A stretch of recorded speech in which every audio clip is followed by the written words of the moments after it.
Once again, I have returned to the land of never-ending meats to bring you episode 53 of the Doofy Doo talk-through of Shiren the Wanderer. Howdy folks, it's Doofy. I am back in Kitchen God's Cave in this incredibly methodical third run. I am playing this run by the book, so I am going to defeat pretty much every enemy I encounter, although I don't really have much of a choice with Rocky Holder.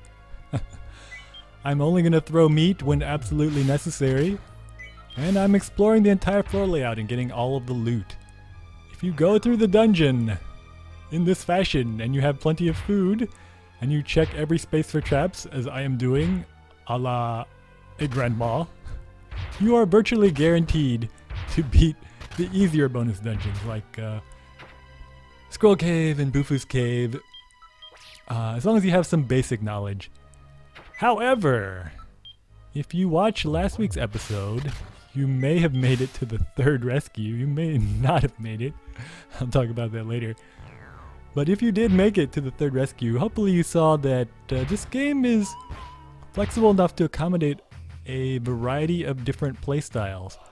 So that was sort of the polar opposite of this playstyle, the speed-running Bufu's Cave playstyle, where you just throw meat at everything and you do stair runs as soon as possible. You really don't worry about loot.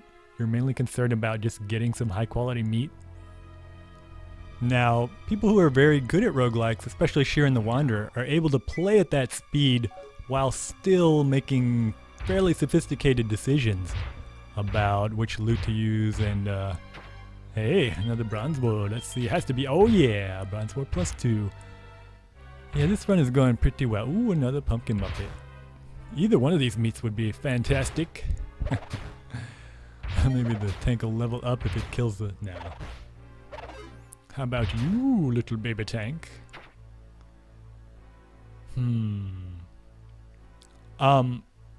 Usually the... I think I can take this roundadillo. Oh yeah, butt slap. Roundadillos are one of the few enemies where you actually want them to do their special attack. Unless you have a strengthening jar or a bunch of Kairos, or one Kairo would actually be worse, and no Staff of Stability. But for the most part, since it only does 5 damage, the butt slap is actually much more favorable than their regular attack, which is very powerful. And it gets you far away from them, so you can shoot a few arrows at them. So a lot of times roundadillos will help you out. They're kind of like skull mages. They'll give you a butt slap that gets you out of a sticky situation. Oh, fluffy bunny. You cannot make Rocky Holder any more rock hard than he already is. You can fluff all you want, Mr. Bunny. Fluffy bunny meat. That's another one of those meats where... Oh, I gotta be careful. Notice I'm taking off my Bufu's Cleaver because I'm getting pretty strong. I want to do around 15 damage, and if I left my Cleaver equipped, I would probably detonate it on the second attack, which I do not want, because that will make the game much more dangerous and make me have to use up all of my healing items like my fluffy bunny meat. Now that I have fluffy bunny meat, I'm okay if I hit a big landmine trap. But fluffy bunny meat or fluffy bunnies are one of those other monsters that really makes me uncomfortable. I know it's a powerful monster because it has such a high healing rate. It's pretty difficult to die as a fluffy bunny because you can just keep healing yourself. Against a high-powered mage or something, you know, of course, you're in trouble. But for just an enemy that's physically attacking you, fluffy bunnies can just heal almost any injury away. But the fact that you're just this little helpless, happy bunny, it makes me very, very uncomfortable. It makes me feel helpless. So, ghost radishes, pickpockets, fluffy bunnies, all those meats, even though they're really strong, I very, very rarely use them. Just using that pickpocket meat in the third rescue just for like 2 or 3 turns.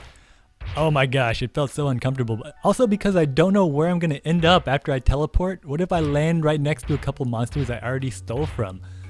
Oh, I don't know how other gamers do it. I guess they like the craziness of it. Hey, another manmos for men. Perfect. Usually by the end of a long bonus dungeon, you have nothing but storage jars. Just solid jars.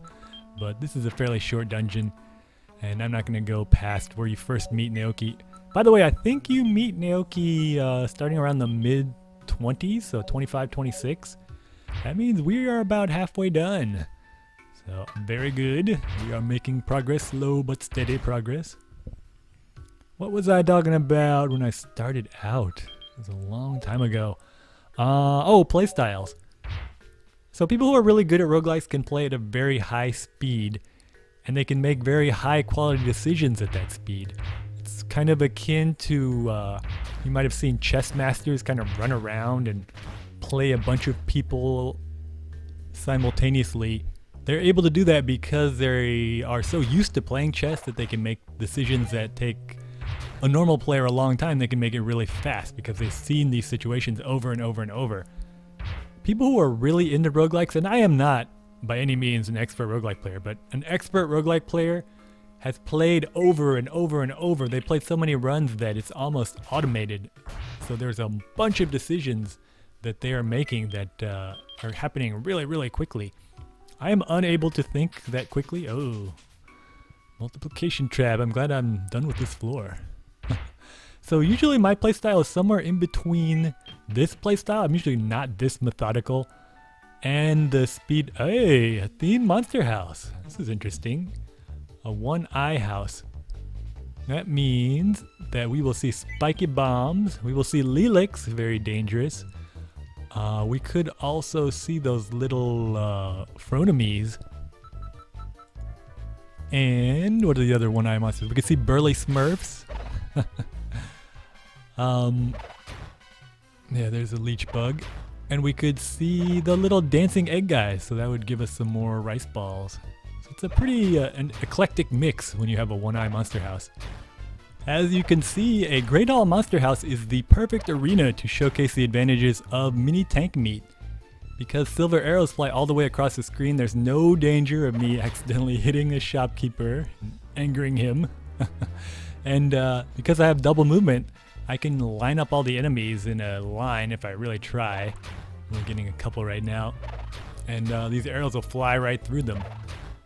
You can do a similar thing if you have the pitcher's armband with regular arrows. But I am so forgetful. I don't like using the pitcher's armband. But this is a situation in which it would be useful to have a pitcher's armband and just shoot arrows at everybody as they approached. This double movement is extra specially good against spiky bombs because they can't get close enough to actually cause a threat. Ordinarily, it would be really dangerous to be hypnotized near a spiky bomb. That is just a recipe for disaster. You can imagine being hypnotized and then attacking a spiky bomb and detonating it, and then the other enemies kill you. I know I've died like that a couple times. There you go. There's a couple running up, teleported away. Huh. That's okay. My silver arrows can reach all the way across the screen. I can take them both out. The only dangerous thing in a floor like this is I don't know if a mini tank can appear on this floor or not, but if there is an enemy mini tank, you basically need a staff. Otherwise, you need to stay really close to the stairs because they'll be hitting you from all the way across the room and your regular arrows won't be able to reach. I don't think my iron arrows will be anywhere near powerful enough. Oh, there's one! Just as I was talking about it. I've got some pumpkin muppet meat. I don't remember if you can fly into the very edge of a Great Hall Monster House. I seem to remember not being able to, but it would be a good chance to check it out. Pumpkin Muppets do not have double movement, but they can go into the wall. And if I'm in the wall, I don't think it'll shoot at me. Nope! So I cannot go into the wall of a Great Hall Monster House. I seem to remember doing that before and it killing me. So make a note of that, Doofy. Uh-oh. Things are looking bad. What can I do now? Oh, I'm such a moron. Why did I... Alright, I've got a medicinal herb. I've got a dust Meatmaker, but what if it's cursed? I haven't checked it yet. So if it's cursed, then this is basically in my game. I admit I put myself in this ridiculous situation on purpose, because I knew I had fluffy bunny meat. You can see when I eat this fluffy bunny meat, I heal 50 HP. That's way more than the mini tank is doing. I could keep healing myself and get myself all the way back up to full HP. But I believe I'm just going to eat something with double movement.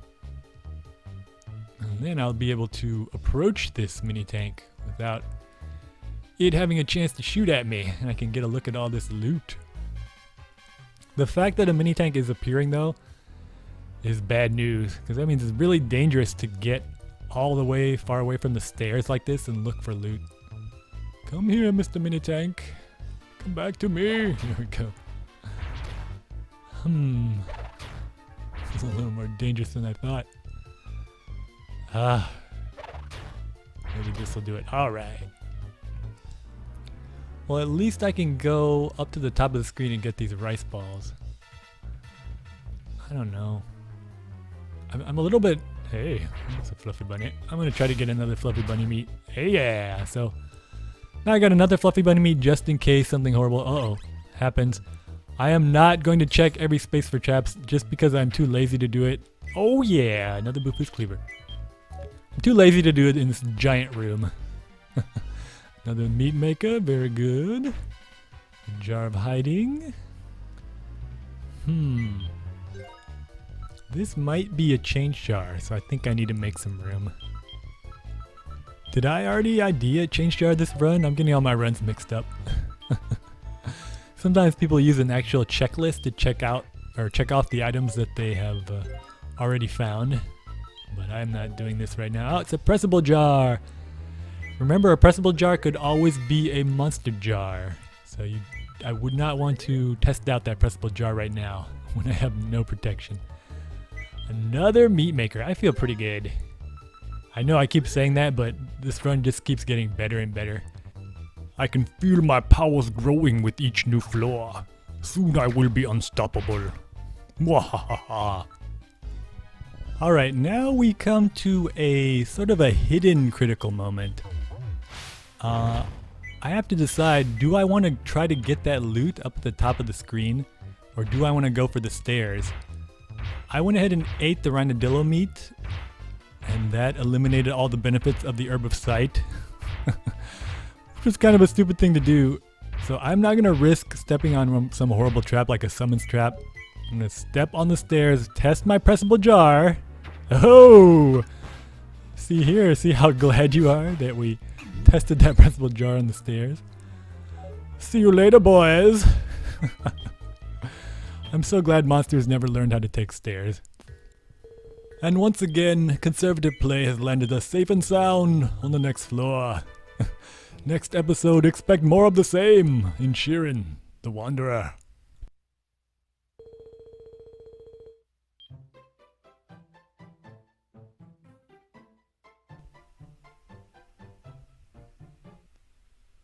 Who'd you rather be, a pumpkin or a mini tank? No, seriously, I'm not going to make any more mistakes this run. It's not worth risking death just to have a little fun. I still have a lot of dungeons to show you after this is done. Soon I will be unstoppable. Mwahaha.